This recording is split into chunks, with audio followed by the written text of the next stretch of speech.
Morning students. अगर आप morning में लेक्चर देख रहे हो तो गुड मॉर्निंग, आफ्टरनून में देख रहे हो तो गुड आफ्टरनून, इवनिंग में देख रहे हो तो गुड इवनिंग। तो मैग्नेटिज्म यूनिट का ये अगला अपना लेक्चर है बच्चों। याद है लास्ट लेक्चर में अपन ने स्टडी किया एम्पियर्स सर्किटल लॉ के एप्लीकेशंस और उस पे डिपेंड कुछ सवाल्स भी देखे थे। ठीक है ना बच्चों। अब कुछ इंपॉर्टेंट बातें मैं आपको बताना चाहता हूं। चार्ज, अगर चार्ज बच्चों रेस्ट में है तो रेस्ट में रहने वाला चार्ज सिर्फ और सिर्फ इलेक्ट्रिक फील्ड प्रोड्यूस करता है बच्चों। Charge at rest produces only what? Electric field. कोई एक आधा ये अपन ने इलेक्ट्रोस्टैटिक्स में डिस्कस किया। इलेक्ट्रोस्टैटिक्स का कंसेप्ट देख लेना। इलेक्ट्रोस्टैटिक्स का डेफिनेशन ही है the study of charge at rest is known as static electricity, यानी इलेक्ट्रोस्टैटिक्स। अगर कोई चार्ज ऐसा एक जगह पे रेस्ट में, चार्ज इज एट रेस्ट, तो ये चार्ज प्रोड्यूस करता है सिर्फ और सिर्फ electric field. But whenever such type of charge is in motion, यही चार्ज है मोशन में, तो प्रोड्यूस करेगा इलेक्ट्रिक फील्ड के साथ साथ मैग्नेटिक फील्ड। इलेक्ट्रिक फील्ड के साथ साथ बच्चों क्या प्रोड्यूस करेगा ये चार्ज? तो मैग्नेटिक फील्ड भी प्रोड्यूस करेगा whenever it is in motion. But whenever the same charge is at rest, it produces only what? Electric field. Got it? Yes. तो magnetic field due to charge, इसका मतलब charge कैसा है? Motion में। Motion में रहने वाले चार्ज की वजह से अपन फाइंड करेंगे मैग्नेटिक फील्ड। तो देखो ये चार्ज है बच्चों Q, और इसे अपन ने ये नॉर्थ डायरेक्शन में मोशन में लाया, इसे वेलोसिटी दिया v, और इसके डायरेक्शन के साथ थीटा एंगल बनाने वाले लाइन के ऊपर एक पॉइंट लिया P which is at a distance R, and we have to find the magnetic field at point P.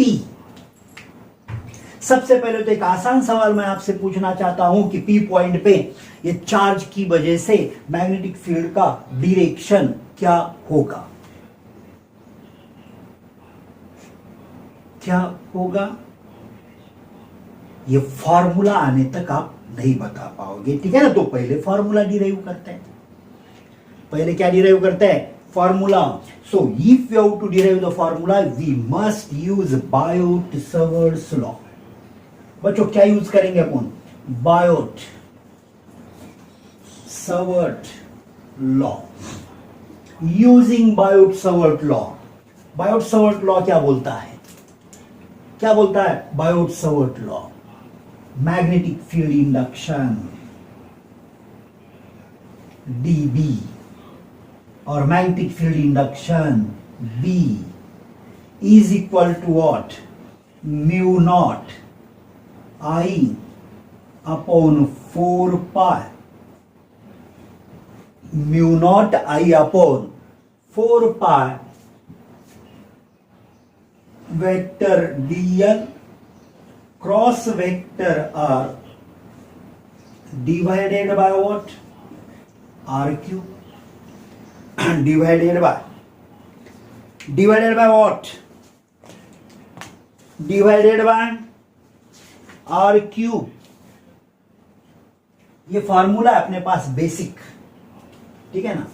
अब अपन मानते हैं चार्ज क्यू को यहां से छोड़ दिया v वेलोसिटी के साथ, समझो dt टाइम में। कितने टाइम में बोला बच्चों में? In time dt, in this small time interval dt। Suppose charge covers distance, charge covers distance, that is dl. dl be the displacement in time dt with velocity v, with velocity v। तो फिर displacement is equal to velocity into time, तो dl is equal to in vector form velocity into time, time is dt, time is dt।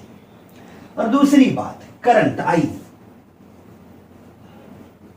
Charge upon time, dt time में ये charge की वजह से अपने को करंट कितना मिलेगा?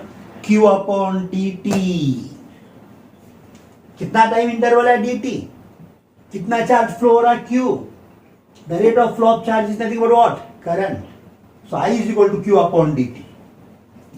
चलो दो वैल्यूज यहां पे रखते हैं, तो vector B is equals to mu naught I upon 4 pi. तो ये I का वैल्यू रखते हैं बच्चों, क्या वैल्यू रखोगे? Q upon dt into what? dl। dl means what? Vector V dt, this is dl, cross vector R divided by what? R cube. क्या हुआ देखो, dt and dt get cancel, dt and dt get cancel, so magnetic field due to charge in motion is given by mu naught q upon 4 pi vector v cross vector r divided by r cube. This is magnetic field due to single charge। अब ये formula Biot सवर्ट law से जो मिला है उसे इसके साथ compare करो, सिर्फ आपको दो जगहों पे फर्क दिखाई देगा। करंट के जगह पे चार्ज आया और डिस्प्लेसमेंट के जगह पे वेलोसिटी आया। Whenever displacement is replaced by velocity and current is replaced by charge, then we get magnetic field induction or magnetic field due to charge in motion। Magnetic field आया, इसका मतलब charge motion में ही है, motion में है कि नहीं ये बताने की जरूरत नहीं है। अब आप बता सकते हो कि मैग्नेटिक फील्ड का P पॉइंट पे क्या डायरेक्शन होगा। देखो ये vector R, position vector of point, vector V cross vector R। बच्चों मैं आपको बार बार बताते आया कि क्रॉस प्रोडक्ट हाथ चला के उसका डायरेक्शन फाइंड करने आना बहुत जरूरी है मैग्नेटिज्म यूनिट में, ठीक है। तो याद करो, वेक्टर V की तरफ अपने फिंगर्स रखना, उन्हें लेके जाना वेक्टर R की तरफ। देखो ये वेक्टर V ऊपर है तो फिंगर्स ऐसे रख सकते हैं, अपन ऐसे रख सकते हैं, है ना, कैसे भी घुमा सकते हैं। मगर अब इन्हें फोल्ड करना है R की तरफ, अपना R ऐसे है तो फिंगर्स ऐसे रख के तो ऐसे फोल्ड नहीं करना है, ऐसे नहीं कर सकते, है ना। फिंगर्स फोल्ड करना है, ये मार्कर यानी R की तरफ, तो फिंगर्स ऐसे रखने पड़ेंगे। We have to fold them in this way, the thumb is in inward direction, so magnetic field at point P is in inward direction, is in inward direction। अब एक important बात ध्यान में रखना, अगर बच्चों यही चार्ज निगेटिव होता, कैसे होता? निगेटिव। देखो देखो अच्छे से ध्यान में रखना, ये इंपॉर्टेंट पॉइंट है, यहां कंफ्यूज होना नहीं है। बहुत सारे स्टूडेंट्स बच्चों यहां कंफ्यूज होते हैं। अगर आपको चार्ज दिया निगेटिव और उसी पी पॉइंट पे बोले बता डायरेक्शन, तो बच्चों डायरेक्शन अपोजिट आएगा। बच्चों डायरेक्शन अपोजिट आएगा। फाइंड तो करना इसी रूल से, मगर लेना अपोजिट। क्यों लेना अपोजिट? तो देखो ये charge minus Q, velocity v से जा रहा, ये पॉइंट P अपना r दूरी पे है, थीटा एंगल बना के, and we have to find the direction of magnetic field at point P। तो अब देखो v इधर है और r इधर है, तो वैसे ही हाथ चलाना, थंब किधर आया? इनवर्ड। चार्ज निगेटिव है तो यहां मैग्नेटिक फील्ड का डायरेक्शन लेना आउटवर्ड। क्यों भला ऐसे? ऐसे क्यों? Because we know that whenever negative charge is in motion in upward direction, then current flows in downward direction. Current flows in downward direction. ठीक है बच्चों? अब निगेटिव साइन यहां पे आया, इसका मतलब इसे अपन माइनस बोलेंगे। अरे निगेटिव चार्ज आया, ये क्रॉस प्रोडक्ट को माइनस बोलेंगे। And you know that vector A cross B can be written as minus vector b cross vector a, because their directions are opposite. Because their directions are opposite. तो ये बात अच्छे से ध्यान में रखना। अगर निगेटिव चार्ज दिया तो डायरेक्शन तो सेम मेथड से फाइंड करना, सेम रूल से फाइंड करना, मगर डायरेक्शन लेते समय बच्चों लेना कैसे? तो अपोजिट डायरेक्शन लेना। ये बात अच्छे से ध्यान में रखो।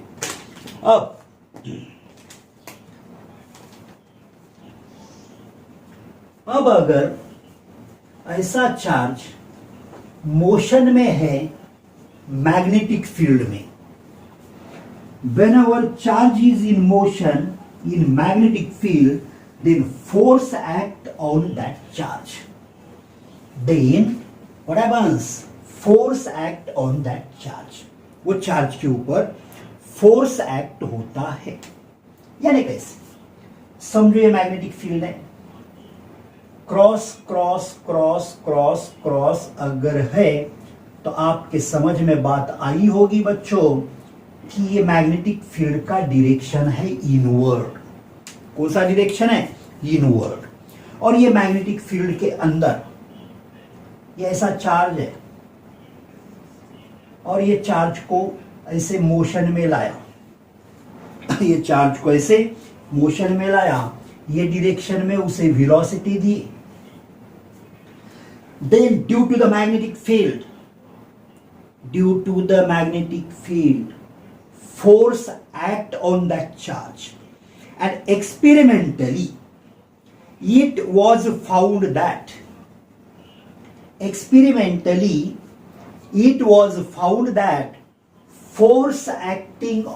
magnetic force acting on the charge is directly proportional to the magnitude of charge. Directly proportional to the magnitude of charge. Force acting on the charge is directly proportional to its speed, means velocity. Force acting on the charge is directly proportional to magnetic field, and force acting on the charge is directly proportional to sin theta. Sin theta, where theta is angle between V and B. Theta is what? Theta is angle between V and B. Theta is the angle between velocity vector and magnetic field vector. Magnetic induction और velocity, ये दोनों के बीच में के angle को क्या बोलना? थीटा। अब ये डायग्राम में अगर सोचा तो बच्चों देखो ये वेलोसिटी है ईस्ट की तरफ, अपन इधर ईस्ट बोलते हैं, याद है ना? इधर अपन राइट साइड को क्या बोलते हैं? ईस्ट। और मैग्नेटिक फील्ड का डायरेक्शन है बच्चों इनवर्ड। मैग्नेटिक फील्ड है इनवर्ड, वेलोसिटी है ईस्ट तो ये दोनों के बीच में angle 90 degree, sine 90 degree is 1। तो ये केस में साइन लिखने की जरूरत नहीं पड़ेगी। तो अब हम ये सबको, ये चारों स्टेटमेंट को कंबाइन कर सकते हैं। ये चारों स्टेटमेंट को अपन कंबाइन कर सकते हैं और फिर अपन यहां लिख सकते हैं F is equal to Q V B sine theta. ऐसा सिस्टम में यहां जो कांस्टेंट ऑफ प्रोपोर्शनलिटी आता है उसका वैल्यू 1 आएगा, तो अपने को ये फॉर्मूला मिलता है।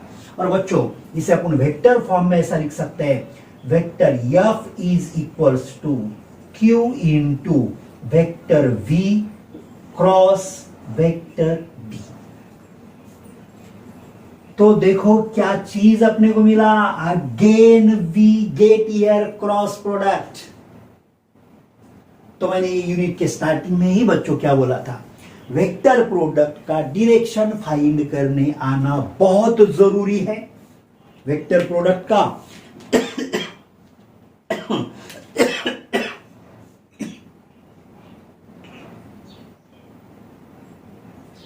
वेक्टर प्रोडक्ट का डायरेक्शन फाइंड करने आना बहुत जरूरी बोला था। अब आपको वो हाथ चलाने का तरीका आता है, आप बता सकते कि ये चार्ज के ऊपर फोर्स किधर रहेगा, V क्रॉस B। ये V इधर है और बच्चों B किधर है, इनवर्ड, तो V क्रॉस B, तो इसके ऊपर फोर्स कौन से डायरेक्शन में आया बच्चों, upward direction. This is the direction of magnetic force on this charge. This is the direction of magnetic force on this charge. ऐसे अलग अलग एग्जाम्पल्स आप सॉल्व कर सकते हैं। चलो एक एग्जाम्पल मैं आपको सॉल्व करने के लिए दूंगा, स्क्रीन पॉज करना और फिर उसका आंसर फाइंड करने का कोशिश करना। देखो ये है वेलोसिटी, ठीक है ना बच्चों, और ये है मैग्नेटिक फील्ड। वेलोसिटी और मैग्नेटिक फील्ड, वेलोसिटी है आउटवर्ड, यानी चार्ज ऐसे बाहर आ रहा। ये डायग्राम में अगर देखा तो चार्ज बोर्ड में से ऐसे बाहर आ रहा, और मैग्नेटिक फील्ड है इसकी तरफ। कुछ भी नहीं करने का है, V क्रॉस B हाथ चलाने का है। V की तरफ फिंगर्स रखो, B की तरफ फिंगर्स लेके जाओ, तो चार्ज के ऊपर फोर्स रहेगा, magnetic force which is in north direction. This is the direction of magnetic force. ठीक है ना बच्चों, फोर्स का डायरेक्शन फाइंड करना बहुत आसान है। Now, whenever force is perpendicular to velocity, different cases upon discuss करेंगे। Whenever force is perpendicular to velocity, जैसे कि यहां इसमें भी आप देख सकते हैं, ये देखो ये चार्ज इधर आ रहा बोले तो ये वेलोसिटी है और ये फोर्स है, they are perpendicular to each other. Whenever force is perpendicular to velocity means force is perpendicular to displacement, force is perpendicular to displacement. और बच्चों अगर ऐसे हुआ तो अपने को मालूम है work done by magnetic force is 0। Whenever force is perpendicular to the displacement, then work done by that force is always 0.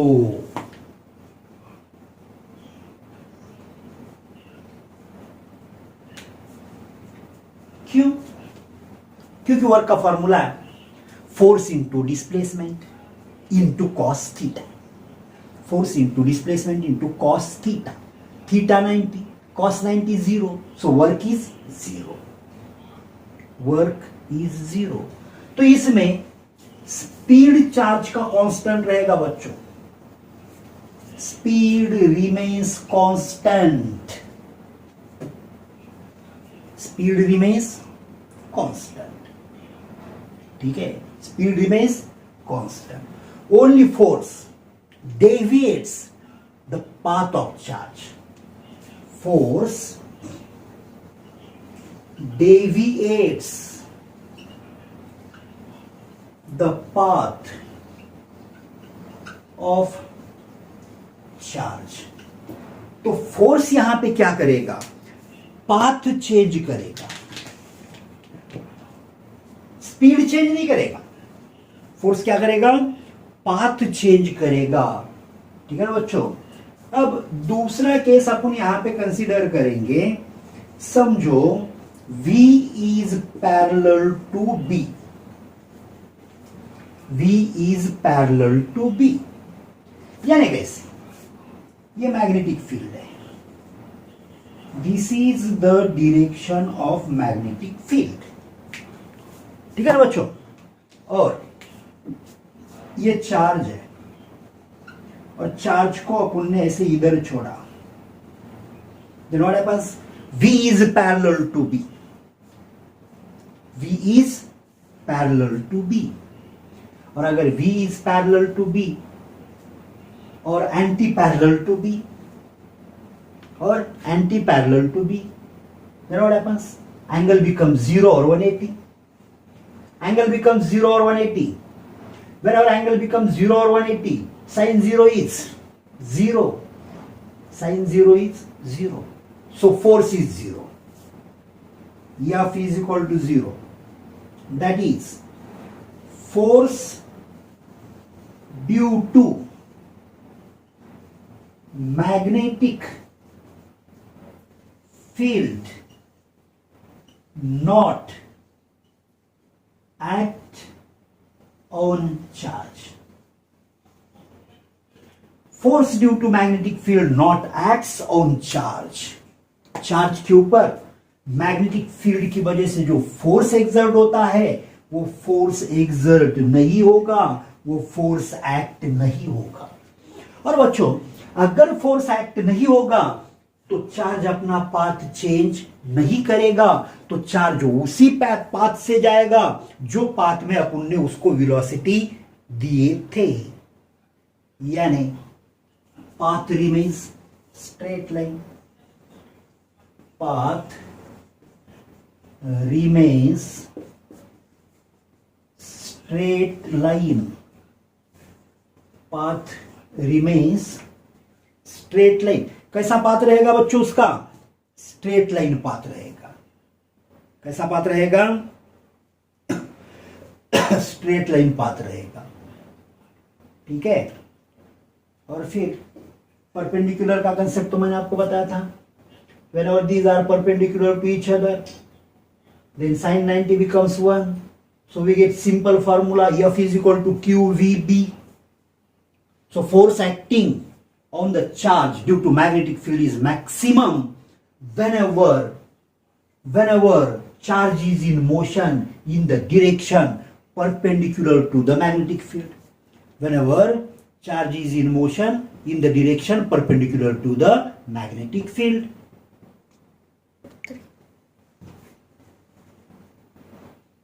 बच्चों, जैसे फोर्स एक्ट होता है चार्ज पे और फॉर्मूला है Q into V cross B. वैसे ही स्ट्रेट करंट कैरिंग कंडक्टर है. ऐसा कंडक्टर है और इसमें से करंट फ्लो हो रहा. करंट फ्लो हो रहा यानी बच्चों क्या फ्लो हो रहा? चार्ज फ्लो हो रहा. ठीक है ना? तो यही फार्मूला जो है, यही फार्मूला थोड़ा सा अपने को कन्वर्ट करना है. अभी कुछ देर पहले अपन ने देखा था VDT को DL लिखे थे.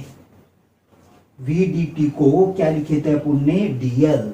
और Q को अपन IDT लिखते हैं. देखो इधर, F is equal to Q. Q को क्या लिखेंगे अपन? IDT.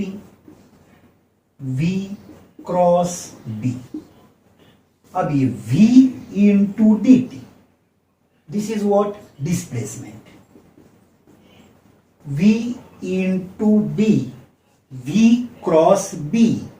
और बच्चों मैं क्या बोला, v इंटू डी टी। अरे velocity into time is nothing but what, displacement. यहां पे डिस्प्लेसमेंट को अपन एल बोलेंगे। तो ये फॉर्मूला बनता है force due to current carrying straight conductor, force due to current carrying straight conductor.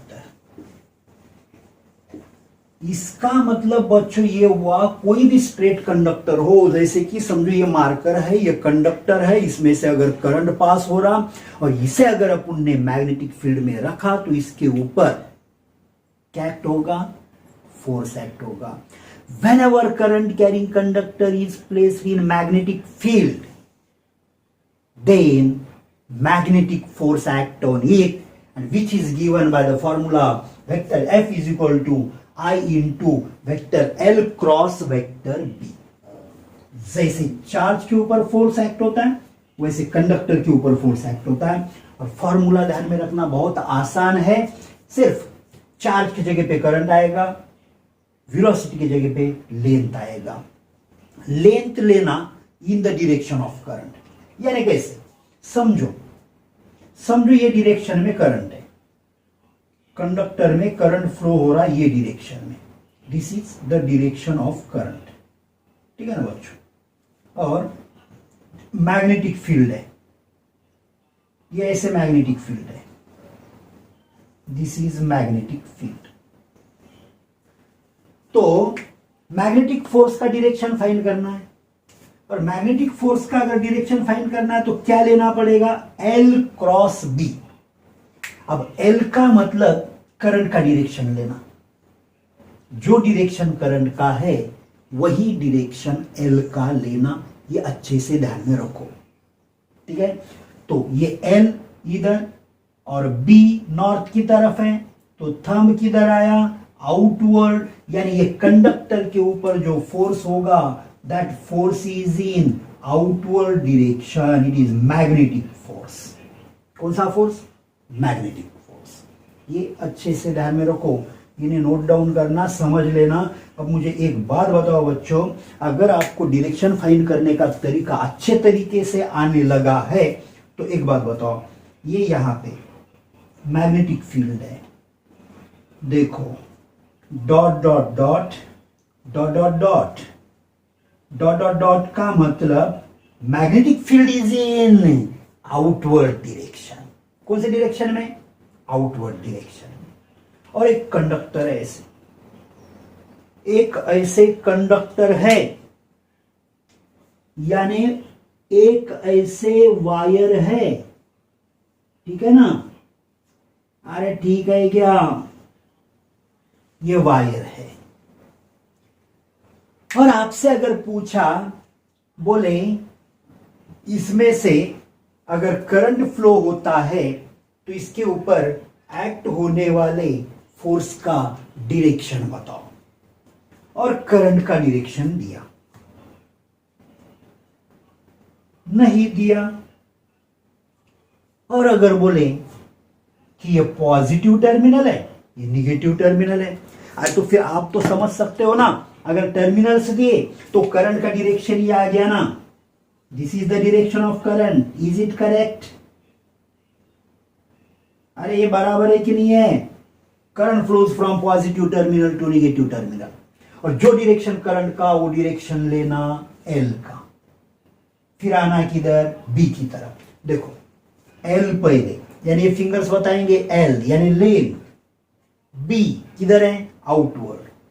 ये ऐसे फिंगर्स रखे तो अपन फोल्ड कर सकते अंदर की तरफ, अगर B अंदर होता तो फोर्स ऊपर होता नॉर्थ की तरफ, मगर B बाहर है तो फिंगर्स ऐसे रखने पड़ेंगे बच्चों, ऐसे फोल्ड करने पड़ेंगे, थंब का direction downward. So force acting on this conductor is in downward direction, is in downward direction. इन्हें अच्छे से समझ लेना बच्चों। अब बाकी डिस्कशन जो है अपन नेक्स्ट लेक्चर में करेंगे, ठीक है ना बच्चों।